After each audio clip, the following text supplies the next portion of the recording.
양자택일, 오늘은 순종할 것인가 원망할 것인가 좀 말씀드립니다. 여러분 유퀴즈 온 더 블록이라는 그 방송 잘 보시죠? 저 유튜브를 통해서 제가 이 이제 방송을 종종 봅니다.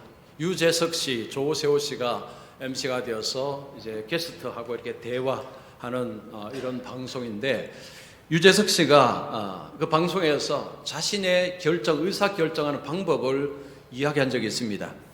어려운 어떤 선택 결정을 해야 될 때 두 가지 질문을 한다고 합니다. 내가 만약에 이 선택을 했을 때에 최악의 상황은 무엇인가? 최악으로 일어날 일은 무엇인가? 라는 질문을 하고, 그 다음에 내가 그것을 감당할 수 있겠는가? 라는 질문을 한다고 합니다. 그리고는 선택을 한다고 합니다. 꽤 괜찮은 방법입니다. 많은 사람들이 결정을 하고 선택을 할 때에 장밋빛 그림만 그린다고 합니다. 즉 어떤 중요한 선택을 하면요, 잘 될 것이다 라고만 생각을 한다고 합니다. 자, 이렇게 하다가 일이 어긋나면, 실패하면 원망을 한다고 합니다. 그 원망의 대상은 부모가 될 수도 있고, 아니면 세상이 될 수도 있고, 정부가 될 수도 있고, 하여튼 원망을 한다고 합니다. 우리가 어떤 선택을 할 때는요, 두 가지를 다 생각해야 됩니다. 이 일로 통해서 최고로 좋아지는 것은 무엇인가? 또 하나는 유재석 씨가 한 것처럼 이 일로 인해서 최악으로 일어날 일은 무엇인가? 이 두 가지를 같이 생각하고 선택을 하는 것이, 이게 합리적입니다. 내가 이 일을 선택했을 때 가장 좋은 일은 무엇인가? 일로 인해서 좋아지는 일은 무엇인가라는 그 생각을 함과 더불어서, 이 일로 인해서 나빠지는 것은 무엇인가? 최악의 상황은 어떤 일이 벌어질 것인가? 라는 것을 생각하는 것입니다. 자, 이렇게 생각하면 일이 어긋나도 남 탓을 안 한답니다. 그러니까 자기 탓을 한다는 거죠. 내가 부족했구나, 내가 못났구나, 이렇게 생각을 한다고 합니다. 자, 우리 성도님들 한번 삶을 한번 생각해 보시죠. 여러분 입에서 원망과 불평이 어떻습니까? 원망과 불평이 많다는 것은 뭘 의미하느냐 하면 장밋빛 미래만 그리고 있다는 거죠. 그러니까 좋은 것만 생각하고 있다는 것입니다. 그런 가운데서 이게 안 되면 곧바로 원망, 불평을 쏟아내기 때문입니다. 그래서 우리가 어떤 선택을 할 때는 두 가지를 다 생각해야 됩니다. 가장 좋은 일은 무엇이고, 가장 유익된 것은 무엇이고, 그리고 가장 나쁜 것은 무엇인가? 이 두 가지를 생각하고 선택을 하게 되면, 그러면 지혜로운 선택을 할 수가 있습니다. 오늘 본문에서 선택의 기로에 선 두 사람을 봅니다. 그 선택은 하나님의 말씀을 들은 후의 선택입니다. 한 사람은 엘리야입니다. 또 한 사람은 사르밧 과부입니다. 이 두 사람은 하나님의 말씀을 듣고 나서 순종을 선택할 수도 있고 원망을 선택할 수도 있습니다. 이 원망이라는 것은 금방 원망하는 것이 아닙니다. 차후에 결국은 원망하게 되는 것입니다. 순종이냐 원망이냐, 이 양자택일의 기로에 두 사람이 서 있고 그들은 결정을 했습니다. 순종을 했습니다. 자, 이 이야기를 제가 여러분들에게 오늘 드리겠습니다. 하나님께서 오늘 이 말씀을 통해서 나에게, 여러분들에게 무슨 말씀 하시는지 여러분 귀담아 들으시기를 바랍니다. 자, 첫 번째입니다. 경험적으로 받아들이기 힘든 말씀일지라도 순종을 선택하라. 지금 본문의 상황은 북이스라엘 나라의 상황입니다. 그 당시에 북쪽 이스라엘, 남쪽 유다가 있습니다. 우리나라처럼 두 나라로 갈라져 있습니다. 지금 상황은 북쪽 이스라엘 상황입니다. 북쪽 이스라엘에 한 인물이 등장합니다. 이 사람은 엘리야입니다. 그런데 성경은 이 엘리야의 가문이나 지파에 대해서는 아무 말도 하지 않습니다. 그를 이렇게 소개합니다. 길르앗에 우거하는 자 중에 디셉 사람 엘리야. 엘리야를 소개하면서 그는 굉장한 가문의 사람이거나 그의 배경이 이렇게 화려하다라는 말이 하나도 없습니다. 길르앗 사람이라고만 표현합니다. 길르앗은 그 당시 이스라엘의 변방입니다. 변방. 요즘식으로 말하면 촌사람, 시골 사람, 별로 배경이 별로 별 볼 일 없는 사람, 그냥 평범한 사람, 이런 표현입니다. 그러나 우리는 엘리야를 그저 평범한 사람으로 보지 않습니다. 엘리야는 엄청난 사람입니다.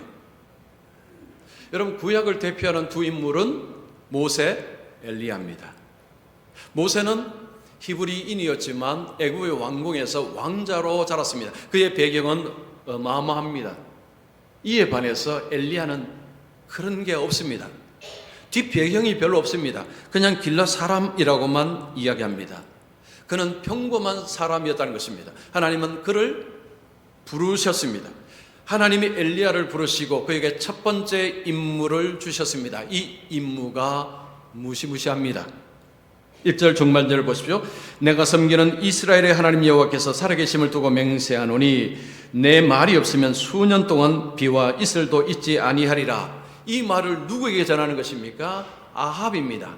북이스라엘의 왕에게 하나님은 이것을 전하라고 하신 것입니다. 이게 보통 말이 아닙니다.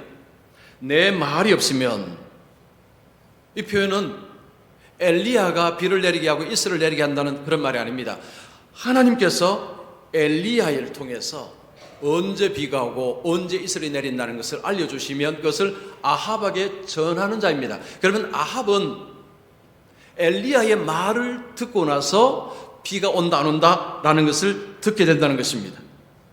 이것이 첫 번째 임무였습니다. 자, 그러면 왜 하나님께서 이런 메시지를 아합의 왕에게 하라고 하셨을까요? 그 당시 북이스라엘은 바알을 숭배하고 있었습니다. 지금 북이스라엘은 하나님의 백성들입니다. 그런데 하나님 버리고 바알을 숭배하고 있었습니다. 이 바알은 농경신입니다. 비와 이슬을 주관한다는 신이 바로 이게 바알입니다. 이세벨이 아합의 아내입니다. 이세벨은 이방 여인입니다. 이방 여인이 북이스라엘 왕의 부인이 되면서 바알을 가지고 와서 국가의 정책으로 만들어버렸습니다. 그래서 온 백성들로 하여금 바알을 섬기게 만들었습니다. 그래서 북이스라엘은 바알을 섬기고 있었습니다. 이런 가운데서 하나님께서 비와 이슬이 내리지 아니할 것이다 라고 선포를 하신 것입니다. 왜 이렇게 하셨을까요? 바알? 별것 아니다. 너희들이 섬기는 바알 그 아무 힘이 없다라는 것을 보여주기 위해서입니다. 그리고 또 한 가지 이유가 있습니다. 그들에 대한 하나님의 심판 징계의 선언입니다. 하나님께서 출애굽한 이스라엘 백성들과 언약식을 맺었습니다. 시내산에서 언약식을 하면서 너희들이 나에게 순종하면, 청종하면 하나님께서 인도하시고 삶을 풍성해 주시겠다라고 약속하셨습니다. 그러나 불순종하면 저주가 임할 것이라고 하셨습니다. 그 저주의 중심에는 기근이 있습니다. 비와 이슬이 내리지 않는다는 것은 기근이 있다는 이야기고, 이건 무슨 이야기냐? 하나님의 저주가 임한다는 것입니다. 자, 우리 신명기 28장 23절 24절 같이 읽습니다. 시작.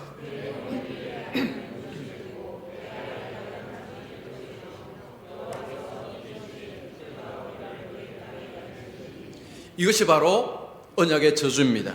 하나님을 버리고 우상을 섬기는 가운데서 하나님이 그들에게 말씀하신 언약의 저주의 핵심입니다. 하나님은 바알과 다르다는 것입니다.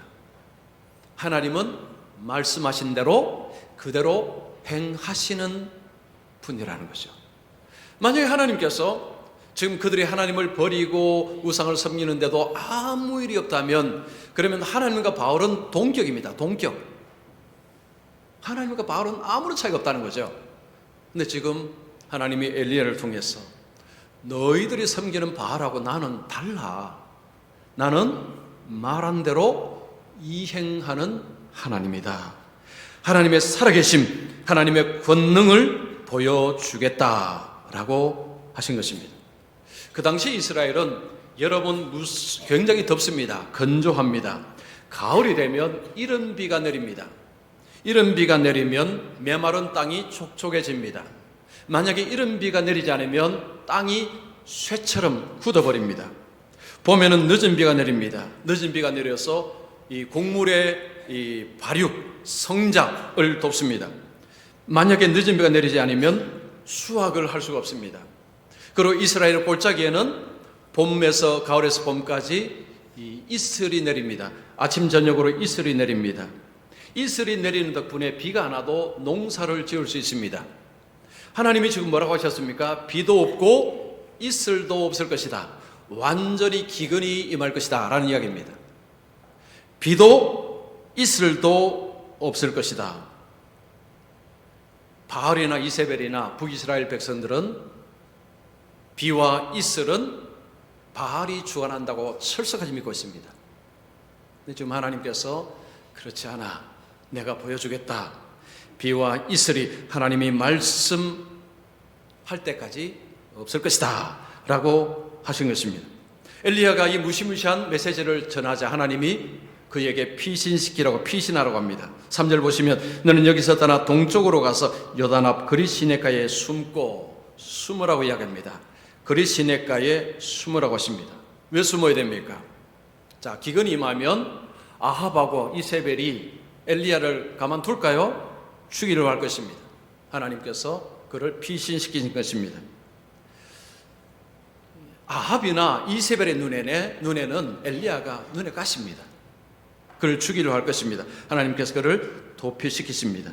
자, 그러면서 하나님이 뭐라고 하십니까? 너를 먹여주겠다 하십니다. 4절에 그 시냇물을 마시라. 내가 까마귀들에게 명령하여 거기서 너를 먹이게 하리라. 그리 시냇가에 가라. 거기서 물 마시고 거기서 까마귀를 통해서 먹여주겠다라고 하십니다. 하나님께서 엘리야를 먹이시는 방법이 상당히 놀랍습니다. 까마귀들을 통해서 먹여주겠다라고 하십니다. 자, 여러분, 이건요, 경험적으로 이건 듣도 보도 못한 이야기입니다. 엘리야도 그렇습니다. 이건 못 들은 이야기입니다.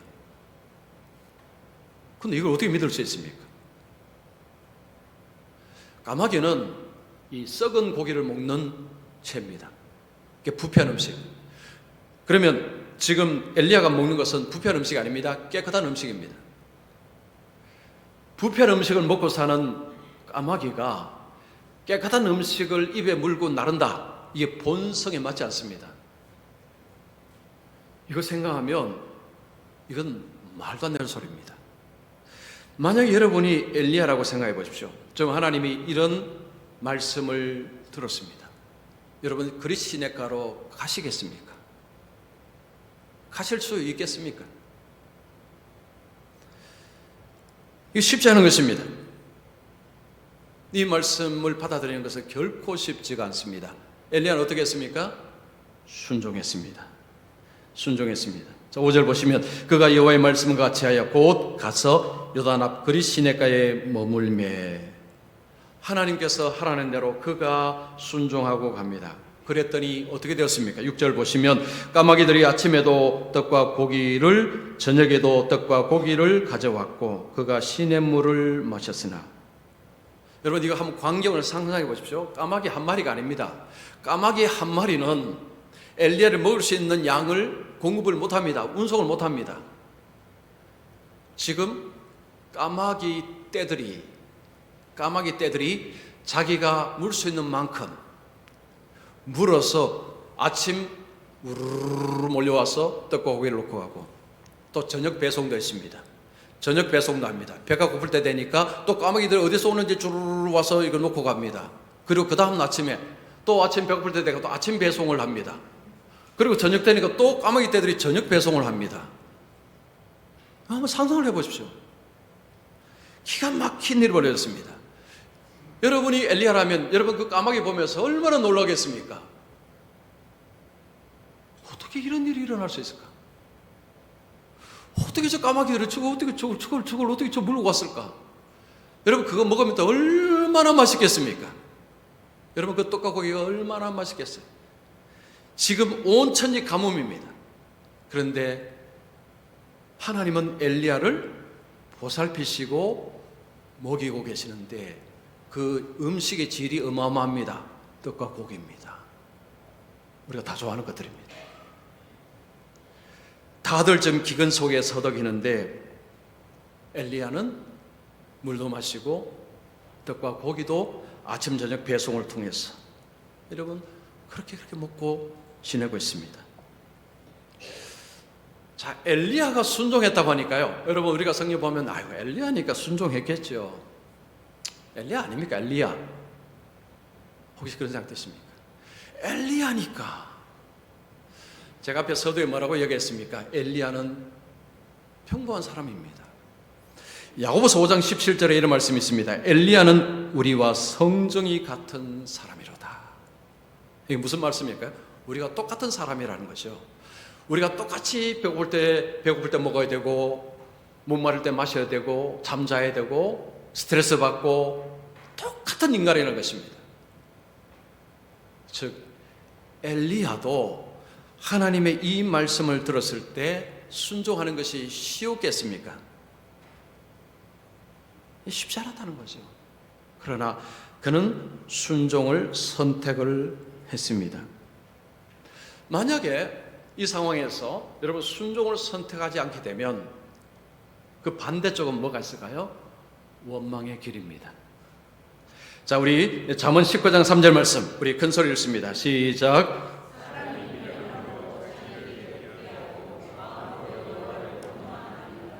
여러분, 이 말씀 진짜 중요한 말씀입니다. 사람이 미련하답니다. 우리 모두가 미련한 존재입니다. 자기 길을 이제 옳다고 생각하지 않습니까? 가는데 그 길이 굽어 있답니다. 근데 그 다음에 뭐 합니까? 하나님을 원망합니다. 누가요? 우리가 사람이 그렇답니다.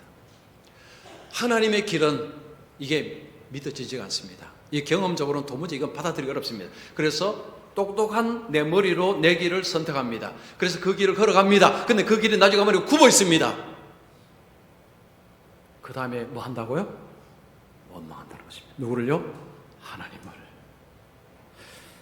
자, 여러분, 지금까지 살아온 삶을 한번 보십시오.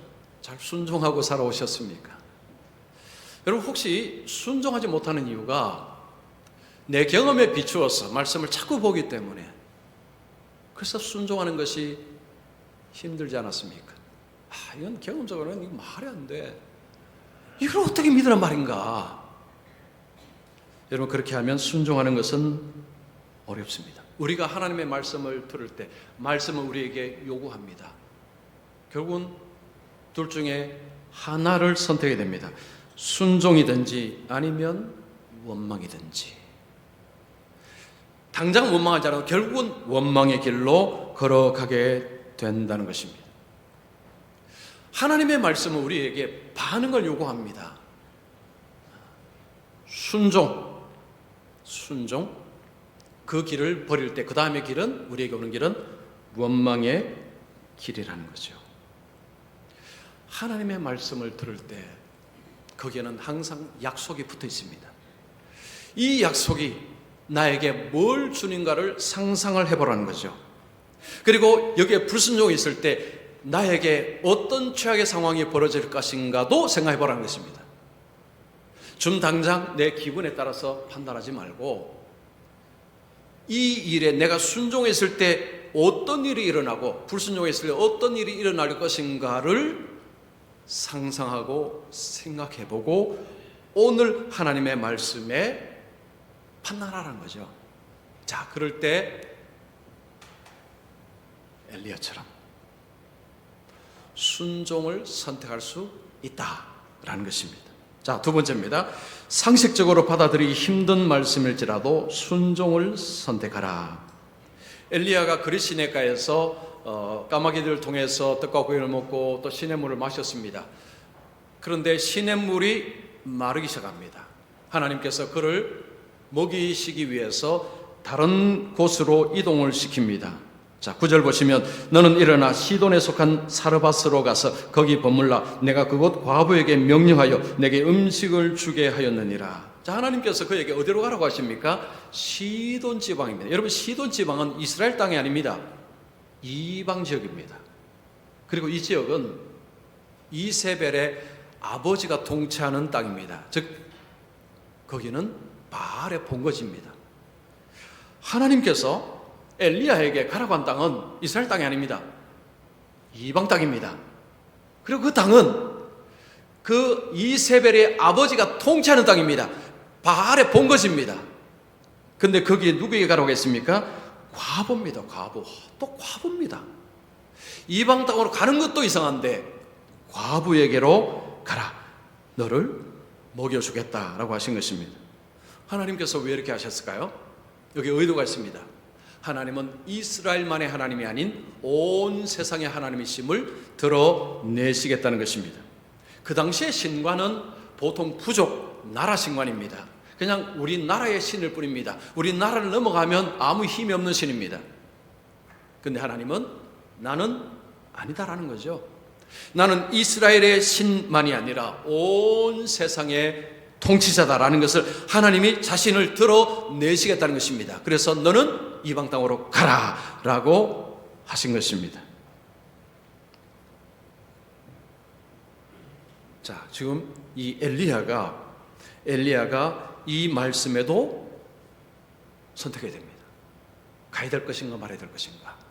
그런데 그는 순종을 합니다. 10절에 그가 일어나 사르밧으로 갔어. 우리가 어떤 일을 할 때요, 여러분, 쉬운 일부터 어려운 일 순서보다는 어려운 일부터 쉬운 순서를 거꾸로 해야 됩니다. 그 힘든 일을 먼저 하라는 책이 있습니다. 여러분 책 좋아하시는 분들은 한번 보십시오. 힘든 일을 먼저 하라. 일반 책입니다. 힘든 일을 먼저 한 사람이 그 다음 일, 그보다 좀 덜 힘든 일은요, 그냥 쉽게 한다는 거죠. 그런데 쉬운 일부터 하기 시작하면 중간에 포기한다는 것입니다. 까마귀들을 통해서 먹이겠다는 것이 순종하기 쉬울까요? 사르밧 과부를 통해 먹이겠다는 것이 쉬울까요? 어느 쪽이 쉽겠습니까? 후자가 쉽습니다. 이미 큰 산을 넘었습니다. 그러니 그 다음에 순종은 아무래도 용이할 수밖에 없습니다. 그대로 순종을 합니다. 그 땅에 가니까 어떤 여인이 나뭇가지를 줍고 있습니다. 하나님이 저 여인을 통해서 나를 먹이시겠구나 라고 생각하고 그 여인에게 물을 부탁합니다. 10절 하반절을 보십시오. 청하건대 그릇에 물을 조금 가져다가 내게 마시게 하라. 그 당시에 나그네가 물을 요청하는 것은 흔히 있는 일이었고, 그리고 이 물을 대접하는 그것은 당연히 하는 일이었습니다. 자, 그런데 엘리야는 물만 부탁한 것이 아니고 음식도 부탁을 합니다. 11절 보시면 그가 가지러 갈 때에 엘리야가 그를 불러 이르되 청하건대 내 손에 떡 한 조각을 내게로 가져오라. 물을 부탁하는 것은 보통 나그네들이 하니까 그렇다 치자, 칠 수 있는데요. 근데 문제는 떡입니다. 이건 사정이 좀 다릅니다. 이건 상당히 무례한 부탁 같습니다. 기근 때입니다. 지금 그 땅에도 기근이 있습니다. 그리고 이 여인은 과부입니다. 과부. 보통 때도 과부는 먹고 살기 어렵습니다. 근데 지금 기근의 때입니다. 이 기근의 때에 먹을 것을 달라 이렇게 요청하는 것은 굉장히 무례하고 염치 없는 부탁입니다. 이 부탁을 받은 과부가 자신의 형편을 이야기합니다. 12절 보십시오. 그가 이르되 당신의 하나님 여호와께서 살아계심을 두고 맹세하노니 나는 떡이 없고 다만 통에 가루 한 움큼과 병에 기름 조금뿐이라. 내가 나뭇가지들을 주워다가 나와 내 아들을 위하여 음식을 만들어 먹고 그 후에는 죽으리라. 여기 보면 당신의 하나님 여호와께서 살아계심을 두고 맹세하노니, 당신의 하나님, 이거 뭘 의미할까요? 이 여인은 하나님을 믿는 사람이 아닙니다. 이방 여인입니다. 이스라엘과 이 어떤 거리가 멀지 않기 때문에 이스라엘의 신에 대해서는 상식적으로 알고 있다는 거죠. 그래서 당신의 하나님이라고 표현한 것입니다. 이 사람이 하나님을 믿는 사람이 아닙니다. 근데 이 사람이 지금 무슨 이야기합니까? 나는 떡이 없습니다. 통에 기름, 가루 조금, 병에 기름 조금 있습니다. 이거 한번 먹으면 더 이상은 없습니다 라는 거죠. 그들에게 유일한 희망이 약간의 가루와 기름입니다. 그런데 지금 엘리야가 그것 내놔라는 거죠. 그것 내놔라는 것입니다. 지금 이 여인의 입장에서는 이거 먹으면 이제는 우리는 아무것도 없습니다. 이거는 이제는 먹고 살 길이 없습니다. 그런데 지금 엘리야는 그거 내놔라는 거죠. 자, 그런데 엘리야는 그냥 내어놔라고 하지 않습니다. 그에게 약속을 이야기합니다. 13절 14절 보십시오. 엘리야가 그에게 이르되 두려워하지 말고 내가 가서 내 말대로 하려니와 먼저 그것으로 나를 위하여 작은 떡 한 개를 만들어 내게로 가져오고 그 후에 너와 내 아들을 위하여 만들라. 이스라엘 하나님 여호와의 말씀이 나 여호와가 비를 지면에 내리는 날까지 그 통에 가루가 떨어지지 아니하고 그 병에 기름이 없어지지 아니하리라 하셨느니라. 두려워하지 말아라. 지금 여인은 두려움이 가득합니다. 이거 주면 우리는 이제는 끝입니다. 아무것도 먹을 것이 없습니다. 두려워하지 말아라. 비가 다시 올 때까지 그 가루에 기름이 떨어지지 않고 가루가 떨어지지 않고 그 병에 기름이 떨어지지 아니할 것이다 라고 약속을 붙여서 이야기를 합니다. 자, 여러분이 사르밧 과부입니다. 남의 나라 사람이 옆 나라 사람이 와서 자기 신의 이름으로 이야기를 합니다. 여러분이 그 이야기를 들을 때 받아들이시겠습니까? 어려운 일입니다. 어려운 이야기입니다. 이게 상식적으로 이건 받아들이기 어렵습니다. 그런데 이 여인은 받아들였습니다. 15절 보십시오. 그가 가서 엘리야의 말대로 하였더니 그녀가 무슨 생각했는지 우리는 모릅니다. 그런데 성경은 그녀가 엘리야의 말을 받아들였다라고 이야기합니다. 그 다음에 어떻게 되었습니까? 15절 중반절부터 보시면 그와 엘리야와 그의 식구가 여러 날 먹었으나 여호와께서 엘리야를 통하여 하신 말씀같이 통에 가루가 떨어지지 아니하고 병에 기름이 없어지지 아니하니라. 여러분 한번 상상해 보십시오. 지금 이게 병에 가루가 조금 남아 있고 기름이 조금 남아 있습니다. 그거 우리 지금 막 이제 프라이팬에 이렇게 이 가루도 붓고 이렇게 부었습니다. 그리고 딱 나왔습니다. 근데 나왔는데 가루가 있고 또 기름이 있습니다. 또 저녁 되면 또 먹어야 되겠죠. 그리고 또 이렇게 또 가루 붓고 이렇게 했죠. 또 나왔습니다. 근데 또 가루 또 기름이 있습니다. 여러분 얼마나 신기하겠습니까? 아마 자신의 눈을 아마 의심할 것입니다. 눈을 아마 비빌 것입니다. 이게 내가 좀 꿈이냐 생시냐. 지금 이 여인은요 믿을 수 없는 현실을 보고 있습니다. 엘리야의 말대로 하니 지금 그녀의 삶의 최고의 미래가 그녀 앞에 온 것입니다. 여러분 그녀는 이 마지막에 이거 먹고 이제 죽을 수밖에 없는 가운데서 엘리야를 원망의 말을 쏟아내기 딱 쉬운 상황입니다. 아마 많은 사람들은 원망을 쏟아낼 것입니다. 당신 나를 죽이려고 하느냐. 그러나 이 여인은 그렇게 하지 않았습니다. 원망은요 우리 미래를 망칩니다. 그 하버드 공개 수업이라는 책에 나오는 좀 재밌는 이야기 하나 하겠습니다. 어떤 작은 마을에 남편 아내 작은 아들 어린 아들 세 사람이 살고 있었습니다. 근데 참 가난했습니다. 먹을 때 되면 먹을 것이 없어서 며칠을 굶기도 했습니다. 그 어머니는 그 어린 아들이 이 배고파서 우는 걸 보니까 너무너무 가슴이 아팠습니다. 그래서 자기가 믿는 신에게 기도했습니다. 신이시여 내 아들 좀 구원해 주시옵소서. 어느 날 신이 사자를 보냅니다. 종을 보냈습니다. 그 사자가 가서 그들에게 말합니다. 너희들 소원이 뭐냐? 한 사람에 한 개씩만 말해라. 내가 소원 들어주겠다고 했습니다. 먼저 여인에게 묻습니다. 당신의 소원은 뭐냐? 하니까 여인이 말합니다. 빵 한 트럭만 주시옵소서. 내 아들 배불리 먹이고 싶습니다. 그러자 옆에 서 있던 남편이 화를 뽀록 냅니다. 왜 화를 냈을까요? 이 소중한 기회를 저 싸구려 빵으로 끝내버렸으니 남편이 화가 난 것입니다. 여러분 화가 나면요 정상적인 분별 안 냅니다. 이 남편은 뭘 요구한 줄 아십니까? 저 여인을 돼지로 만들어 주시옵소서 한 거예요. 갑자기 돼지가 돼버린 것입니다. 그러니까 어린 아들이 앞에 돼지를 보고 막 우는 것입니다. 나는 저 돼지 필요 없어요. 엄마가 필요해요. 엄마가 필요해요. 하니까 돼지가 없어지고 엄마가 다시 돌아왔습니다. 신의 사자가 그들에게 이런 말을 했습니다. 나는 당신들 소원을 다 들어주었습니다. 그리고 그 남자에게 당신의 원망과 불평이 모든 기회를 다 날려버렸습니다. 여러분, 이 이야기는 우리에게 중요한 메시지를 줍니다. 원망과 불평은 미래를 닫아버린다는 거죠. 망쳐버린다는 것입니다. 여러분, 이런 사례 성경에 있습니다. 이스라엘 백성들이 출애굽을 위해서 광야로 나왔을 때 그들은 모세가 정탐꾼을 12명 보냈습니다. 10명이 와서 뭐라고 했습니까? 부정적으로 보고 있습니다. 백성들이 그 말 듣고 원망 불평을 쏟아냈습니다. 하나님이 그들에게 뭐라고 하셨습니까? 자, 우리 같이 읽습니다. 민수기 14장 29절 30절입니다. 시작.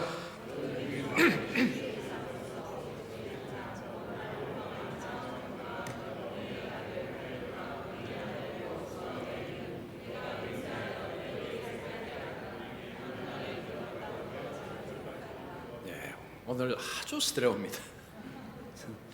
자, 여기 보십시오. 나를 원망한 전부가 결단코 들어가지 못하리라. 무슨 말씀이죠? 그들이 들어가야 될 땅, 적과 꿀이 흐르는 땅, 그 땅에 한 명도 못 들어간다는 것입니다. 원망한 자 한 명도. 순종을 지켜버리면 그 다음에 닥치는 환경에서 원망입니다. 순종을 버릴 때 그 다음에 다가오는 것은 원망의 상황입니다. 우리가 하나님 말씀을 들을 때 우리의 경험으로 납득이 않는 말씀을 듣게 됩니다. 다 그런 건 아니지만 어떤 말씀은 그렇습니다. 우리의 상식에 부합하지 않는 말씀을 듣게 됩니다. 이럴 때 우리는 선택해야 됩니다. 내가 여기에 말씀대로 따를 것이냐, 아니면 원망하고 불평할 것이냐. 그럼 결국 둘 중에 하나입니다. 양자택일입니다. 지금 경험적으로, 상식적으로 내가 도무지 받아들이기 어려운 말씀일지라도 뭘 하라고요? 미래를 생각해 보라는 거죠.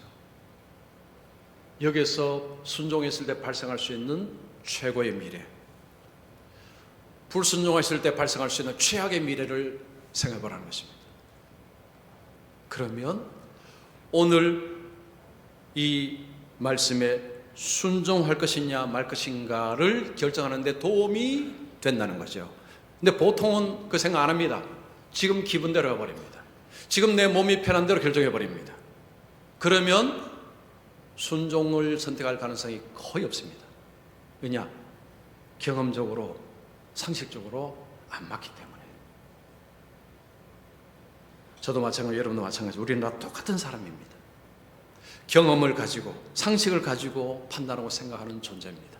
그러나 하나님 말씀은 이걸 뛰어넘습니다. 그래서 계속해서 말씀을 들으실 때 최고는 무엇이고 최악은 무엇인가, 항상 이 두 가지를 여러분 염두에 두시고 생각하시고 말씀에 반응하셔서 원망이 아니라 순종을 선택을 하셨어. 최고의 미래, 최고의 하나님께 주시는 삶을 살아가시는 우리 모두가 되시기를 축원합니다.